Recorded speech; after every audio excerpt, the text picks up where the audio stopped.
আপোনালোকৰ কাৰণে গুৰুত্বপূৰ্ণ ভিডিঅ'লৈ আহিছোঁ। সেইটো ভিডিঅ' হ'ল এতিয়া কিন্তু আপোনালোকৰ সকলোৰে প্ৰয়োজন হ'ব NRCৰ ফাইনেল লিষ্ট। এতিয়া কিন্তু আপোনালোকৰ সকলোৰে NRCৰ ফাইনেল লিষ্টটো লাগিব।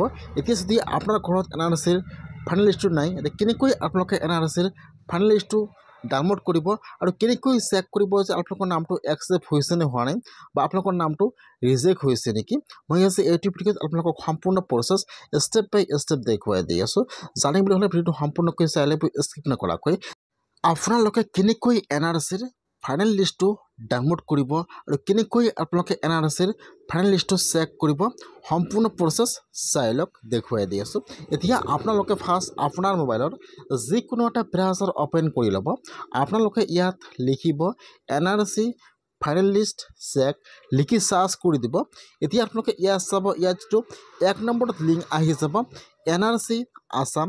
এতিয়া আপোনালোকে সেইটো অপশ্যনৰ ওপৰত ক্লিক কৰিব।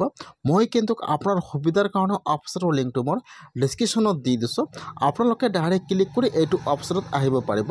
আপোনালোকে ইয়াত NRC চাৰ্চ কৰিব, ইয়াত ক্লিক কৰিব। এতিয়া আপোনাৰ ওচৰত এইটো অপশ্যন অ'পেন হৈ যাব এনেকুৱাকৈ। এতিয়া আপোনালোকে ইয়াত ফাৰ্ষ্ট আপোনাৰ ক্ৰোম ব্ৰাউজাৰটো ডেস্কটপ ছাইড কৰি ল'ব। ইয়াত খালি কিন্তু এটা ছাৰ্ভিচ আহি যাব। এতিয়া আপোনালোকে ইয়াত চাব দিয়া আছে ক্লিক হিয়াৰ। এতিয়া আপোনালোকে ক্লিক হিয়াৰৰ ওপৰত ক্লিক কৰিব লাগিব। যেতিয়া আপোনালোকে ক্লিক হিয়াৰৰ ওপৰত ক্লিক কৰিব, এতিয়া কিন্তু আপোনাৰ ওচৰত এটা নিউ পেজ অ'পেন হৈ যাব এনেকুৱাকৈ। ফাৰ্ষ্ট আহি যাব ইয়াত আপোনাৰ ARN নম্বৰ। ফাৰ্ষ্ট আপোনালোকে ইয়াত আপোনাৰ ঘৰৰ বা আপোনাৰ NRCৰ ইয়াত ARN নম্বৰটো বহাই দিব আৰু তলত যিটো কেপচা দিয়া আছে, এতিয়া আপোনালোকে ইয়াত কেপচাটো বহাই দিব। বহুত কিন্তু কমেণ্ট কৰিছে যে কেপচাটো মেচ নহয়। আপোনালোকে ফাৰ্ষ্ট নম্বৰটো বহাই দিম, কেপচাটো ৰিফ্ৰেছ কৰিব। তাৰপিছত আপোনালোকে এতিয়া কেপচাটো বহাই দিব। যিহেতু ইয়াত বহুতো নম্বৰ দি আছে, ইয়াতো নম্বৰ কপি পেষ্ট নহয়, সেইকাৰণে আপোনালোকে ইয়াত ফাৰ্ষ্ট নম্বৰটো বহাই দিব, কেপচা ৰিফ্ৰেছ কৰিব। তাৰপিছত আপোনালোকে এতিয়া কেপচাটো বহাই দিব। কেপচাটো বহাই দি আপোনালোকে এতিয়া চাৰ্চৰ ওপৰত ক্লিক কৰিব। যেতিয়া আপোনালোকে চাৰ্চৰ ওপৰত ক্লিক কৰিব, এতিয়া কিন্তু আপোনাৰ ওচৰত আপোনাৰ পৰিয়ালৰ লিষ্টবিলাক অ'পেন হৈ যাব এনেকুৱাকৈ। ফাৰ্ষ্ট ইয়াত আপোনাৰ ফুল এড্ৰেছটো আহি যাব।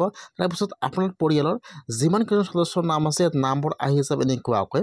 ফাৰ্ষ্ট চিৰিয়েল নম্বৰ আহি যাব, তাৰপিছত আপোনাৰ ফুল নেম আহি যাব, আপোনাৰ জেণ্ডাৰ আহি যাব, ইয়াত আপোনাৰ ফাদাৰ্ছ নেম আৰু ইয়াত আপোনাৰ মাদাৰ্ছ নেম আহি যাব। আৰু এইফালে চাব দিয়া আছে একচেপ্ট। যদি ইয়াত লিখা থাকে একচেপ্ট, আপোনালোকৰ নামটো একচেপ্ট হৈ গৈছে বা আপোনালোকৰ নামটো NRCৰ ফাইনেল লিষ্টত আছে। আৰু যদি ইয়াত লিখা থাকে ৰিজেক্ট, তেনেহ'লে কিন্তু আপোনাৰ নামটো ৰিজেক্ট হৈ গৈছে। এতিয়া আপোনালোকে আৰু এবাৰ আপোনালোকৰ নামটো ভেৰিফাই কৰিব লাগিব। কেনেকৈ আপোনালোকে NRCত আপোনালোকৰ নাম ভেৰিফাই কৰিব, মই আপোনালোক সেইটো প্ৰচেছ নেক্সট ভিডিঅ'ত দেখুৱাই দিম। আপোনালোকে এনেকুৱাকৈ NRCৰ ফাইনেল লিষ্টটো চেক কৰক আৰু আপোনালোকৰ নামটো একচেপ্ট হৈ আছেনে আপোনালোকে এনেকুৱাকৈ আপোনাৰ মোবাইলৰ পৰা চেক কৰক যে আপোনালোকৰ নামটো একচেপ্ট আছে ৰিজেক্ট হৈছে, এনেকুৱাকৈ আপোনালোকে লিষ্টটো চেক কৰিব লাগিব। আজিৰ ভিডিঅ' ইমানেই আছে।